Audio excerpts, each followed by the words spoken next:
How did a tiny island city-state, a place essentially void of natural resources, not much political capital back in 1965, how did it manage to engineer one of those successful, um, efficient, and wealthiest economies on the entire Earth? It's a question that really challenges the standard rules of modern economic development. It absolutely does. It forces us to look beyond, simple free market ideas. Can a modern nation truly blend what seem like contradictory forces? We're talking highly centralized, almost authoritarian planning policies that echo socialist approaches with, well, hyper-freewheeling global capitalism, and not just survive, but achieve this sustained, really quite jaw-dropping growth. Right, that collision of ideas, that fundamental paradox, deep state intervention actively supporting vice global markets. That's the core of Singapore's story, and that's exactly what we're deep diving into today. We're looking past the obvious results, the impressive skyline, the high GDP figures, to really analyze the specific, often, as you said, contradictory policy decisions that drove its rapid ascent. Exactly. Our mission here is to move beyond that glossy tourist image and unpack the reality. We want to discover the, well, surprising, almost socialist-style foundations, these deep state pillars that actually support this incredibly successful financial hub. And crucially, we need to try and understand why this very specific combination was so uniquely effective for them, and maybe why it remains, practically impossible for other nations to just copy and paste. So prepare for a thoughtful exploration. We're looking at economic planning versus raw market forces, unpacking this really high-stakes historical experiment. Let's get into it. Okay, so when we analyze a nation's wealth, the most common starting point, gross domestic product, well, it often falls a bit short when you're looking at smaller economies. If you just look at Singapore's total GDP, it was over, $501 billion in 2023. It's respectable, sure. Puts it around the 33rd largest economy globally. Yeah, but that raw number, it's kind of deceptive, isn't it? It only tells you the absolute volume of economic output. Right. Singapore's small size, its population is just under 6 million people. That naturally limits its total GDP compared to, say, large landmass nations like Canada or Brazil.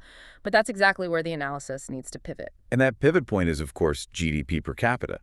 When you take that economic output and divide it by the small, highly productive population, suddenly the ranking becomes globally exceptional. Singapore surges right into the top ranks. It consistently places ahead of established Western industrial powers like the United States, Switzerland, and Australia.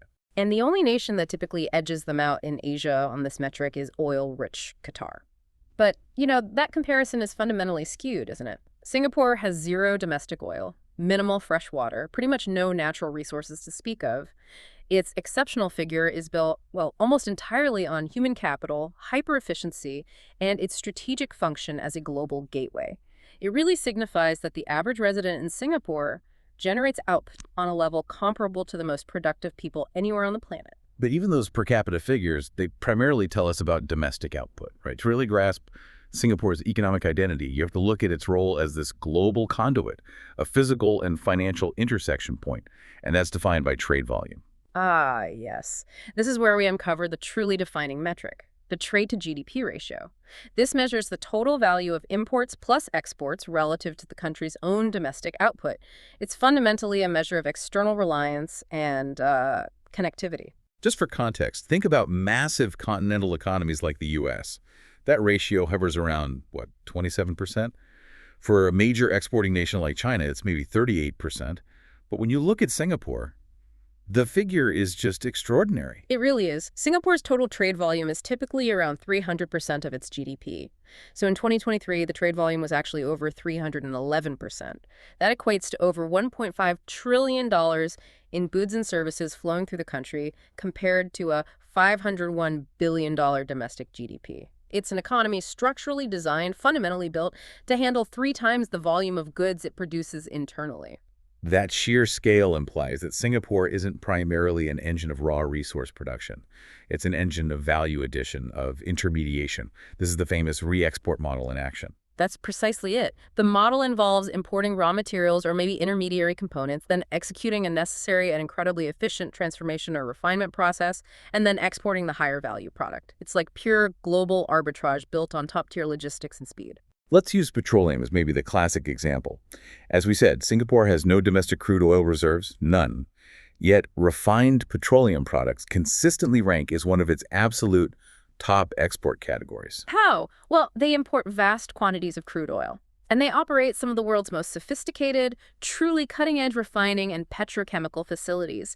They turn that crude into high-demand products, gasoline, specialized lubricants, jet fuel, or maybe feedstocks for other industrial processes, and then they immediately export it.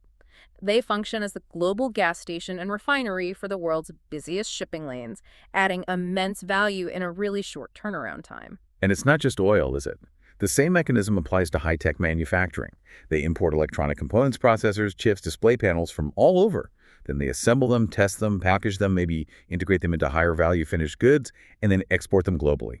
This whole process supports massive domestic industries. Logistics, specialized high-tech manufacturing, financial services, it all ties together. And you see this efficiency reflected directly in their trade balance. In 2023, for instance, their merchandise exports, about $476 billion, actually exceeded their imports, which were around $423 billion. So they run a merchandise trade surplus. More money flows into the system from goods traded than flows out, and that's even before we start analyzing the massive services component of their economy. Okay, that leads us perfectly from the physical flow of goods to the intangible flow of global capital. Yeah. The trade data paints Singapore as a physical crossroad, definitely. Right. But the financial metrics, they confirm it as a absolutely crucial global capital crossroad. Yeah. We need to talk about assets under management, or AUM. Right. AUM. That's the total market value of all the investments that banks and financial institutions in Singapore manage on behalf of their global clients.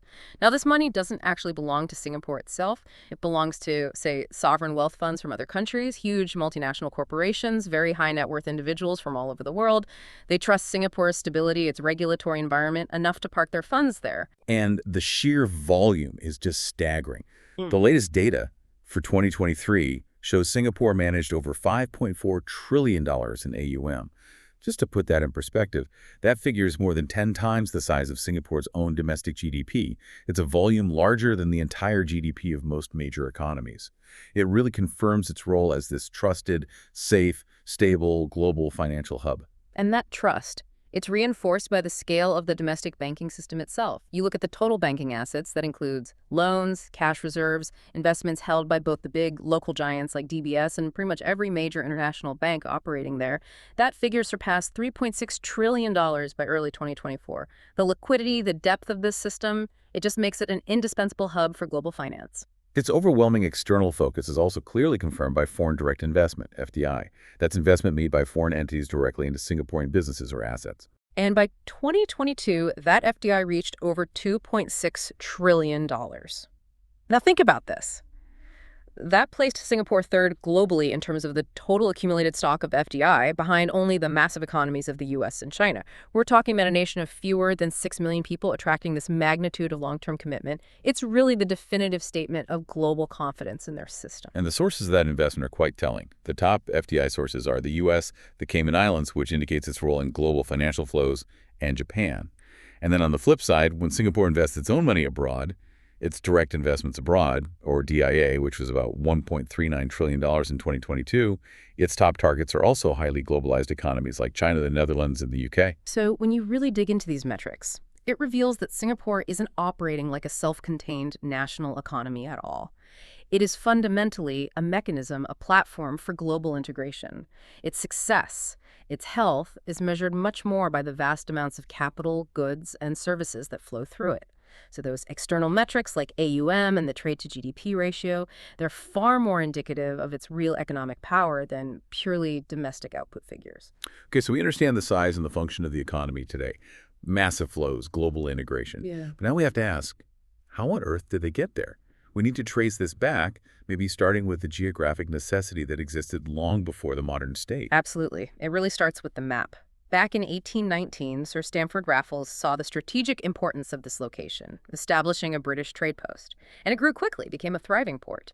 But the real game changer, the thing that turbocharged its importance, was infrastructural, happening thousands of miles away. You're talking about the Suez Canal, completed in 1869. By connecting the Mediterranean to the Red Sea, it just drastically shortened the sea route between Europe and Asia. Precisely. And that massive infrastructure investment made elsewhere effectively doubled the trade volume flowing directly past Singapore's doorstep. It cemented its position right at the tip of the Malacca Straits, which is, even today, the busiest shipping lane in the world. It transformed Singapore from just another port into the essential global stopover, the gas station and bunkering point for the world's cargo ships. Geography gave it potential. But potential isn't destiny. Geography was maybe a prerequisite, but it took a profound crisis, a moment of real existential threat, to trigger the kind of radical policy responses we see today. And that crisis was the forced independence in 1965. Yeah, the word forced is absolutely crucial here. Singapore didn't choose independence. It was abruptly expelled from the Federation of Malaysia. This was due to deep, irreconcilable economic disagreements and, frankly, severe racial tensions. Malaysia was championing Malay primacy, while Singapore had this incredibly diverse population, majority Chinese, but significant Malay and Indian communities. The clash of ideologies, economic policies, it just proved unworkable. And the sources we looked at, they paint a really grim picture of the context surrounding that separation. It wasn't some moment of celebratory independence. It sounds like it was a desperate moment of pure survival. Oh, absolutely. You have to visualize Singapore in 1965. A tiny island, suddenly cut off from its primary economic hinterland in Malaysia, void of almost all natural resources, reliant on importing water, riddled with sprawling slums, facing double-digit unemployment, severe drug problems, and these chronic, paralyzing labor strikes that brought commerce grinding to a halt. They were given no blueprint for success, no resources, basically no political capital on the world stage. This profound, immediate existential pressure. It meant that traditional, slow, perhaps more democratic solutions were just deemed inadequate. The country had to be rebuilt literally from scratch, demanding radical, highly centralized, decisive action. And the foundation of that radical action, it was identified very early on by the first Prime Minister, Lee Kuan Yew. He understood they had only one real resource to work with their people. So the immediate non-negotiable priority became transforming human capital. The commitment was just massive. Right away, over 20% of government expenditure was dedicated to education. But it wasn't just about throwing money at the problem. It was about, highly efficient engineering of the talent pipeline.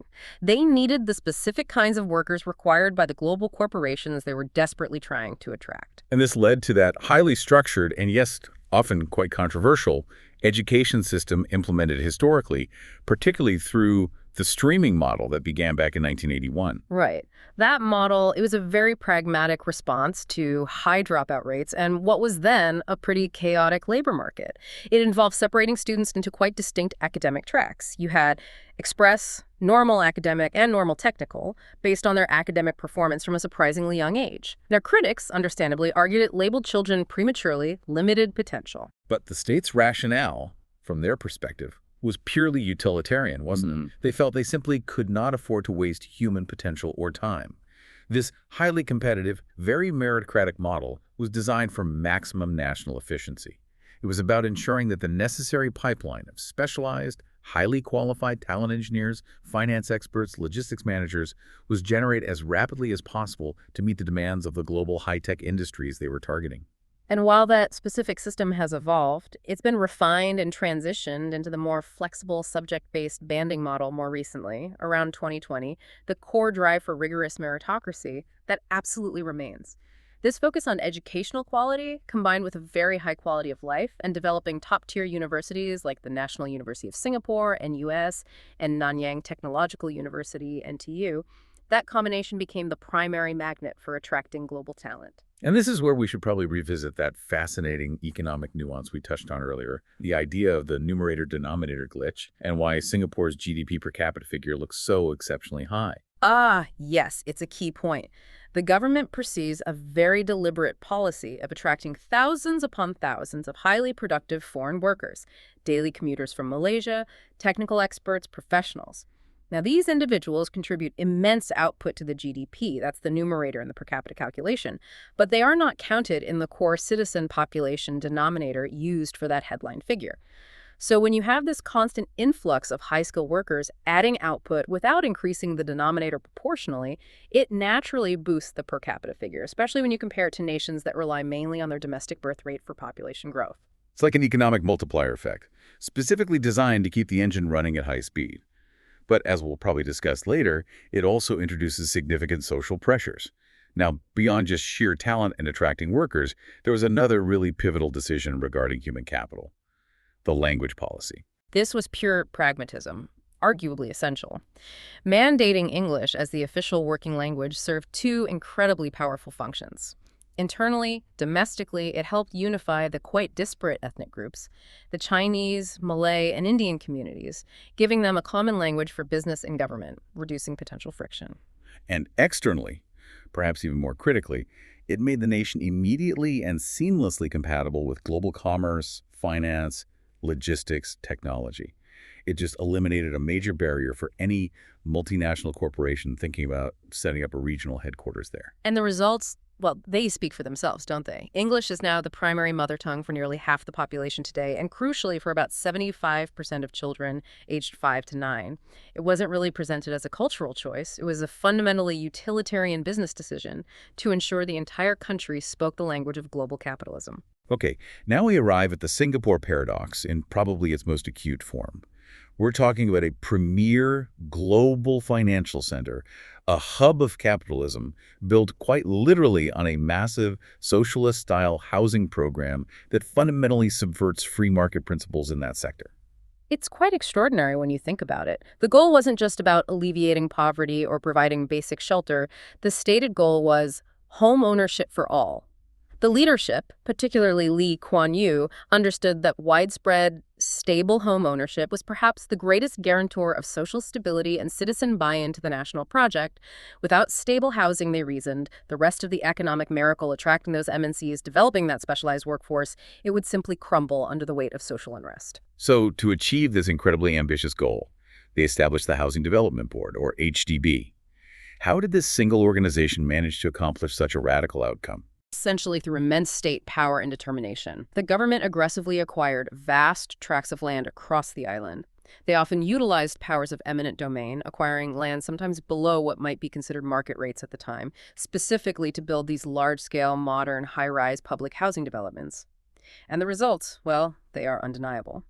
Today, over 80% of Singaporean citizens live in HDB flats. This translates into a phenomenal 89% homeownership rate overall. And when you compare that figure regionally, the effectiveness of this policy is just startling.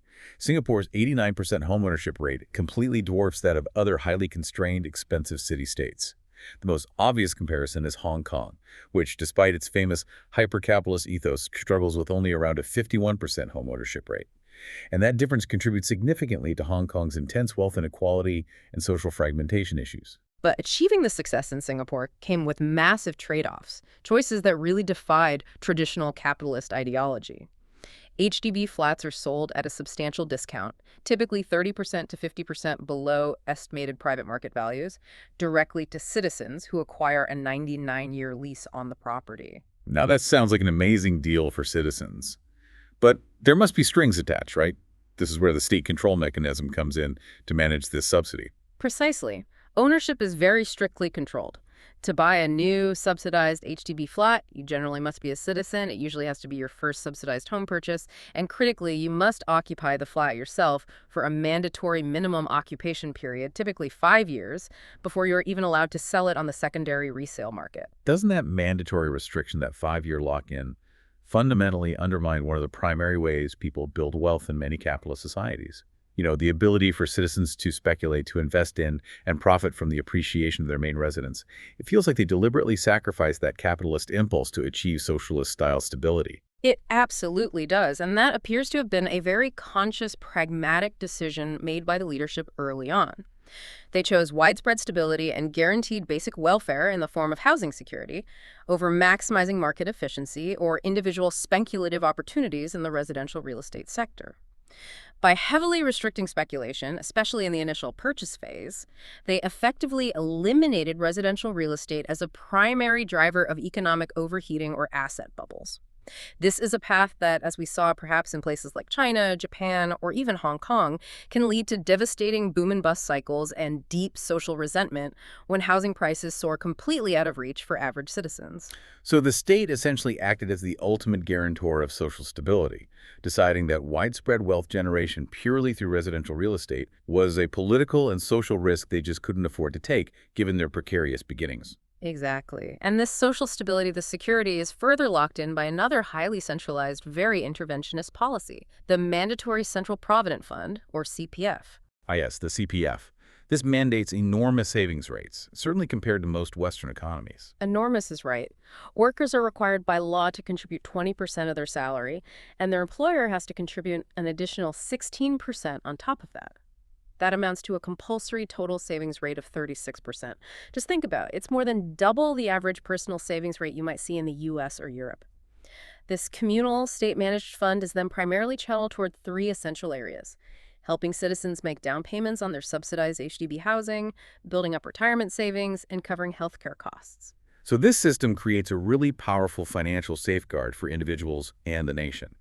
By forcing high savings and then directing a large portion of those funds towards subsidized assets like housing, they ensure relatively low levels of personal debt across the population. It's a very deliberate design choice, aimed squarely at security and resilience. Singapore's overall mortgage debt, for example, is typically kept under 50% of GDP. Now, compare that again to Hong Kong, where it's closer to 95%. This lower debt profile means the average Singaporean citizen is significantly less vulnerable to global financial shocks or interest rate hikes, which in turn reinforce the overall economic stability that is so attractive to global capital. Now, to make this whole system of subsidized housing, the mandatory savings, actually work without massive leakage or corruption, the government had to demonstrate immense determination and, frankly, political will. They had to resist what must have been enormous economic temptation to just let the real estate sector run wild and generate easy tax revenue like so many other places did. And to protect this carefully managed internal system, foreign buyers looking to purchase private property face incredibly high additional stamp duties, sometimes reaching up to 60%. And this philosophy of state control for efficiency extends right into the physical urban environment itself. Singapore is an incredibly high-density place. If they wanted the city to function effectively as a global business hub, they absolutely had to manage the negative externalities that come with high density, particularly pollution and traffic congestion. Which led to their famous, some might say infamous, war on cars. Yeah. They utilize a really complex market-based system of deterrence. It's almost like capitalistic deterrence at its absolute finest. They didn't simply ban private cars, which might have been politically impossible. Instead, they made ownership prohibitively expensive through the Certificate of Entitlement (COE) system. Basically, the government decides on a finite quota, a fixed number of new cars that can be registered in the city for a 10-year period. And then, rather than allocating them somehow, they auction off this strictly limited supply. Exactly. The quota is auctioned off regularly, I think every 2 weeks. This means the price of the COE, the right to own a car for 10 years, is determined purely by market demand meeting a government-controlled scarcity. The cost of just the COE alone currently hovers around, $74,000 USD? Often, that's more than the actual cost of the car itself in other countries. Wow. So once you factor in the import tariffs and the various taxes on top of that COE, a pretty basic vehicle, say a Tesla Model 3, can easily cost upwards of $150,000 USD in Singapore. That's like 3 to 4 times the price you'd pay in the US or China. It's a deliberate political and economic signal. If you want the convenience, the luxury of private transportation in our dense city, you must be productive enough, wealthy enough to afford the very high social costs associated with that vehicle and its contribution to congestion. And this aggressive approach ensures that the roads remain relatively clear and managed efficiently, which is crucial for supporting the high-speed logistics and business functions that are the lifeblood of the city-state. Meanwhile, the vast majority of citizens rely on the heavily subsidized, extensive, and highly efficient public transport network, particularly the MRT train system. It's achieving urban efficiency through quite stringent control. And this pragmatic, control-oriented approach is famously enforced through the whole concept of the Garden City. We hear legendary stories about the strictness regarding urban maintenance and cleanliness. That strictness, again, it's fundamentally utilitarian. The very strict laws and the high fines associated with them, they're designed primarily to ensure social compliance and zero disruption to the city's functioning. A littering fine can easily reach $1,000. Vandalism can result in severe judicial caning, which we might touch on later. Even the famous ban on chewing gum, instituted back in 1992, it wasn't really a moral judgment about gum chewing itself. Right, it was more of a practical calculation of cost versus benefit, wasn't it? It was pure pragmatism. Discarded chewing gum was repeatedly being jammed into critical infrastructure, MRT train doors, elevator sensors, and it was costing the government immense amounts of manpower and resources to constantly scrape it off the meticulously maintained urban fabric. The cost-benefit analysis of maintaining that level of efficiency simply made the widespread availability of chewing gum a net negative for the smooth functioning of the city-state. Okay, so they use this significant state control to achieve social stability and remarkable urban efficiency. That essentially provided the perfect, stable platform for the hypercapitalist wealth engine to thrive. No. So the next logical step was aggressively attracting foreign direct investment, the FDI. Absolutely. And the establishment of the Economic Development Board, the EDB, way back in 1961, even before full independence, was really the central nervous system of this entire strategy. Their focus was described as singular: identify and relentlessly pursue the world's leading companies, particularly Fortune 500 firms, and convince them, persuade them, to set up significant manufacturing operations and regional headquarters right there in Singapore. And the EDB operated with, by all accounts, extreme flexibility and speed. It sounds like they weren't just passively waiting for inquiries. They were actively out there writing letters, calling executives, traveling the globe, guaranteeing full government cooperation, and promising minimal bureaucracy, minimal red tape. And they delivered tangible, massive incentives. They dramatically slashed the corporate income tax rate from over 40% in the early days down to a highly competitive 17%. Now, that's not the absolute lowest in the world, but it's very competitive, especially when combined with other factors. It was low enough to attract serious capital, but still sufficient, importantly, to help fund their extensive social programs like the HDB. They also imposed zero tariffs on trade, reinforcing that core function as a trading hub. But multinational corporations, the big MNCs, they need more than just low taxes, don't they? They crave predictability, efficiency, speed of execution. That's exactly where the procedural efficiency became a major selling point. Singapore deliberately implemented what they called the single window system. This systematically identified and removed bureaucratic friction points. They eliminated restrictive anti-monopoly rules that might deter large players. They radically simplified approval processes for setting up businesses. And crucially, they immediately dropped foreign exchange controls, allowing capital to flow in and out freely.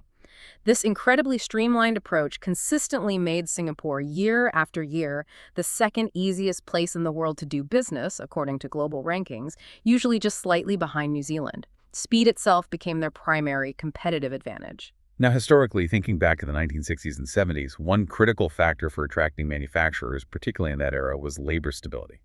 And Singapore initially was plagued by chronic strikes and very powerful, often politically motivated trade unions. Right. That instability was a huge political risk for any MNC, considering a major long-term investment.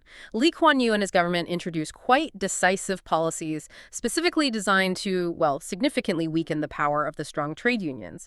They aimed to ensure a stable, predictable, non-disruptive labor environment. This move essentially guaranteed that when giants like Texas Instruments or HP committed hundreds of millions in long-term capital, they wouldn't suddenly face paralyzing political risk from widespread labor unrest. And this solid foundation, this combination of incentives, efficiency, and stability, allowed the manufacturing sector to evolve incredibly rapidly. Initially, yes, they attracted lower value, more labor-intensive sectors, things like clothing, basic assembly, maybe toys. But the strategic pivot, the really crucial moment, came with securing the commitment of tech giants like Texas Instruments in 1968 and then Hewlett-Packard in 1970. This marked a conscious transition moment. They deliberately shifted their focus away from low-end production towards higher-value, more complex sectors like high-tech electronics and precision engineering. This strategic evolution rapidly boosted manufacturing's contribution to the national GDP from maybe only 10% around 1960 up to about 25% by 1980. And this shift towards higher value-added processes, things like semiconductor assembly and testing, complex component integration, combined with their unmatched port transshipment capabilities, that allowed Singapore's overall GDP growth rates to remain astonishingly high, often above 10% per year, for decades, even when other regional and global economies were struggling through various oil shocks or financial crises. Now, alongside all this, we absolutely have to discuss maybe the most technically unique aspect of their financial system, the rather unusual monetary policy managed by the Monetary Authority of Singapore, the MAS. Right. Most central banks around the world, like the U.S. Federal Reserve or the European Central Bank, they manage their economy primarily by targeting interest rates, trying to influence borrowing costs. But the MAS has a different priority altogether. They prioritize the exchange rate. The MAS directly manages the value of the Singapore dollar, the SGD, but not against the US dollar alone. They manage it against a secret, weighted basket of currencies belonging to their major trading partners and competitors. They do this by actively intervening in the market to control the speed at which the SGD appreciates or depreciates against that basket, keeping it within an undisclosed policy band. Why? Why is controlling the exchange rate seen as more effective than controlling interest rates for Singapore's specific situation? It comes back to that trade dependence. Because Singapore's economy is fundamentally this massive crossroad, with trade volume 3 times the size of its GDP, domestic inflation is primarily imported. It comes from the price of imported goods, energy, raw materials. So if the MAS allows the SGD to appreciate, if the currency gets stronger, imports automatically become cheaper in local currency terms. This acts as a far more immediate and direct tool for controlling domestic inflation than relying on the slower, more complex transmission mechanism of interest rates influencing domestic borrowing and spending. And this deliberate strategy of exchange rate management must provide immense confidence to global investors and traders, right? Stability is absolutely paramount in global finance, and wild currency fluctuations can be a complete deal breaker for long-term investment. Exactly. The MAS works very hard to keep the SGD fluctuating only within a relatively narrow, predictable band against that currency basket. This stable, highly managed exchange rate provides a vital shield for businesses and investors operating in Singapore. It protects them from the kind of violent currency devaluations that absolutely ravaged many of Singapore's neighbors during the 1997 Asian financial crisis, for example. They offer predictability in what can be a very volatile region. But managing an exchange rate like this requires enormous financial firepower, doesn't it? The MAS can only successfully intervene and keep the rate within its desired band if the government or the central bank itself is wealthy enough to constantly buy or sell currencies in the open market. That is the absolutely essential prerequisite. It wouldn't work otherwise. Singapore's decades of consistent trade surpluses and current account surpluses mean that their exporting enterprises continuously earn massive amounts of US dollars, euros, yen, and other foreign currencies. These companies need to exchange these foreign earnings back into Singapore dollars to pay local costs and salaries, and they do this through the MAS. This process allows the central bank to naturally accumulate truly massive foreign currency reserves, a financial luxury most nations simply do not possess. These reserves provide the necessary ammunition, the firepower, to effectively maintain their exchange rate policy through market intervention. And these enormous excess reserves aren't just sitting idle in a vault somewhere. They're actively managed by Singapore's 2 giant sovereign wealth funds, Temasek Holdings and GIC, which stands for the Government of Singapore Investment Corporation. Together, these 2 entities manage approximately $1.2 trillion in global assets. And these funds, they invest globally, but they operate with quite distinct styles. GIC is generally seen as the more conservative, stable fund. It's highly diversified across global bonds, real estate, infrastructure, private equity, really seeking steady, long-term returns to preserve national wealth. Temasek, on the other hand, which manages over $400 billion of that total, is known for being a more aggressive, equity-focused fund. It holds significant stakes in major global companies, particularly in technology and finance, think firms like Tencent, Alibaba, Visa. What's really fascinating, though, is how these funds are integrated into the governance structure itself. It's not just a national savings account or a rainy day fund. No, not at all. It's actually a critical source of ongoing funding for the government. Under a framework called the Net Investment Returns Contribution, NIRC, up to half of the long-term expected investment returns generated by Temasek, GIC, and the MAS itself can be used to directly fund the annual government budget. And this revenue stream now constitutes the largest single source of Singaporean government revenue, consistently accounting for about 1/5, maybe even slightly more, of its total fiscal needs each year. That is a truly staggering level of integration between state finance, central banking, and global investment management. It completely challenges the conventional wisdom in economics, which strongly argues that central banks and state treasuries must remain strictly independent to prevent governments from effectively printing money or engaging in inflationary spending by borrowing from their own reserves. And this highly integrated, almost circular model, it works, or at least it has worked so far, only because of one absolutely critical, non-negotiable factor, which really leads us to the topic of our next section. The exceptional, arguably world-class quality of Singaporean governance, particularly its incredibly low levels of corruption. That lack of corruption eliminates the primary risk that would plague such an integrated system elsewhere. Right. Because traditional political economics, It's largely built on the assumption that all actors, including politicians and bureaucrats, are fundamentally rational and self-interested. And this assumption necessitates systems of checks and balances, public scrutiny, divided powers, all things which inherently tend to slow down decision-making and reduce raw efficiency. Singapore's success seems to have required its government to actively operate outside, or perhaps transcend, these traditional political constraints. And the absolute key lubricant, the element that makes the entire paradox function, that combination of centralized social control alongside the hyper-capitalist global engine, is the power of extremely low corruption. Singapore consistently ranks among the very least corrupt countries in the entire world, often placing around 5th globally in major indices. And this incredibly low level of corruption, that's the critical difference maker, isn't it?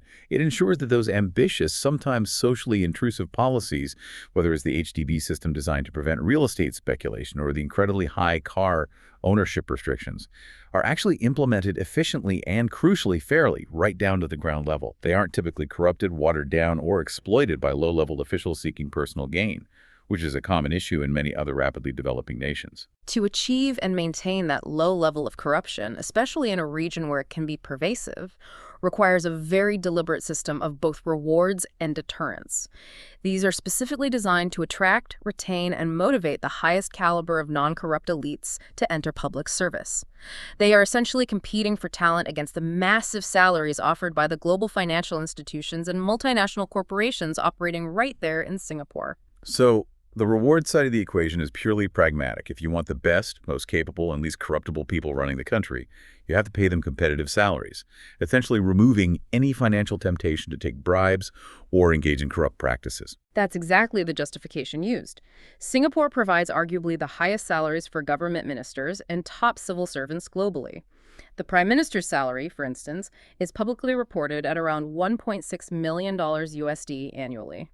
Now, this often attracts criticism, but the government defends it pragmatically, arguing it's necessary to compete effectively with the top private sector salaries earned by the elite lawyers, bankers, and CEOs whom the government needs to recruit and retain in public service to maintain that high level of competence and integrity. And then, on the deterrent side of the equation, to ensure that the perceived risk of engaging in corruption or seriously disrupting the established social contract is simply never worth any potential reward, the enforcement mechanisms are extraordinarily strong and in some cases notoriously severe. We should definitely mention the powerful oversight body, the Corrupt Practices Investigation Bureau, CPIB, which operates with significant independence and reports directly to the president's office, not through a ministry. And alongside that, we have to acknowledge the severity of the ultimate physical deterrent that underscores the seriousness of the social contract: the practice of judicial caning.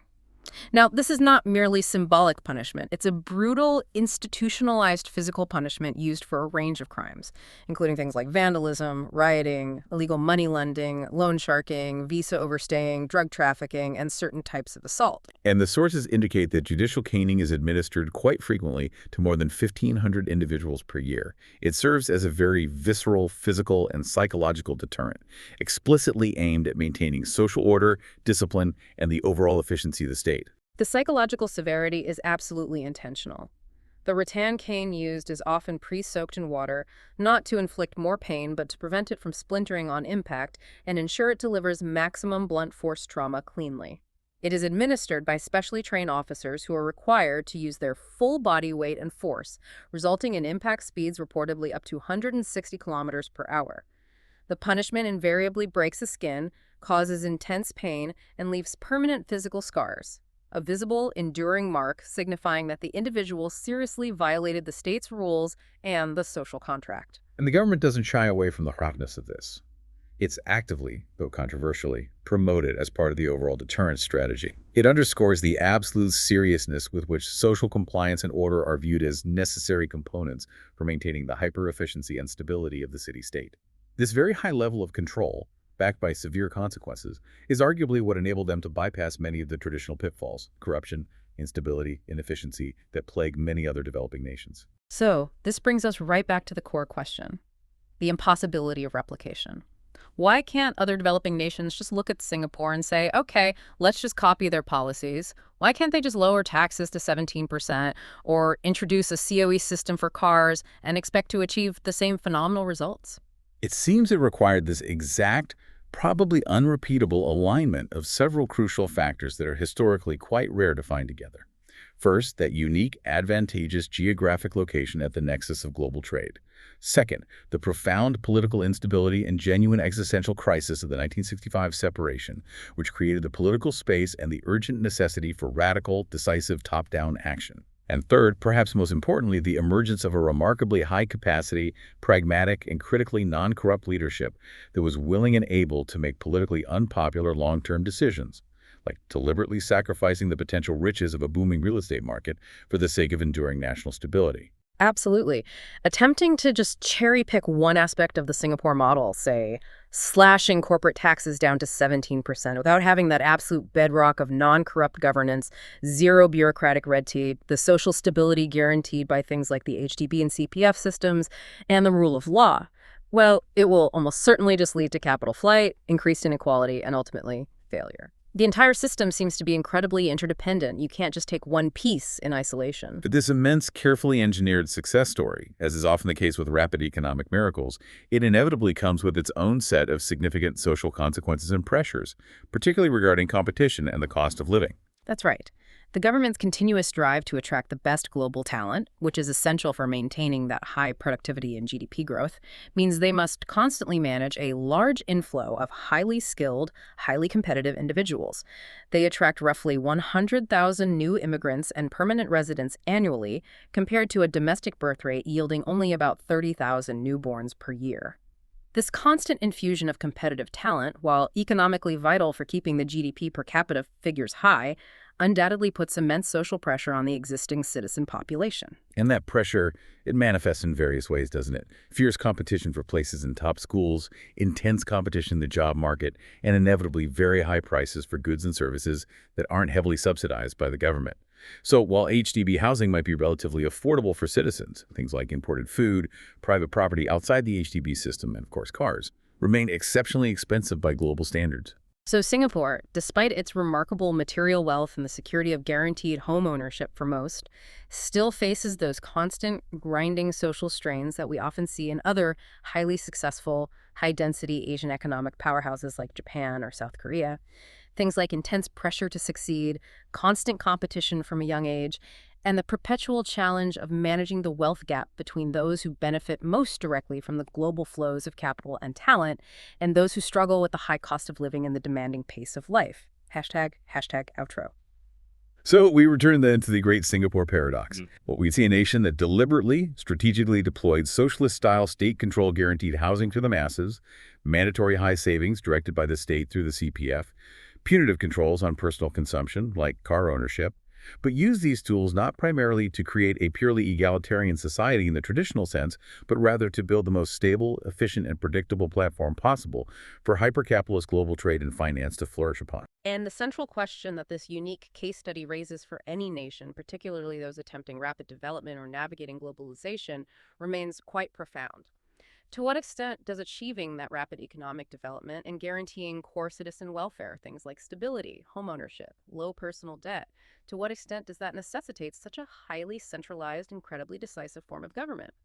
One that possesses the power and the will to actively override powerful market forces and perhaps bypass standard democratic political expectations when deemed necessary for the national good. They achieve truly phenomenal material success, security, and stability by consciously controlling almost all the key social variables.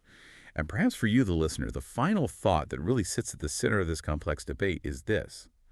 Consider the price, or perhaps the trade-off, inherent in that efficiency. Is a high level of individual material security guaranteed by a highly interventionist state always fundamentally incompatible, or at least in tension, with maximizing individual choice, personal freedom, and maybe even a certain kind of societal dynamism? It's a question with no easy answer.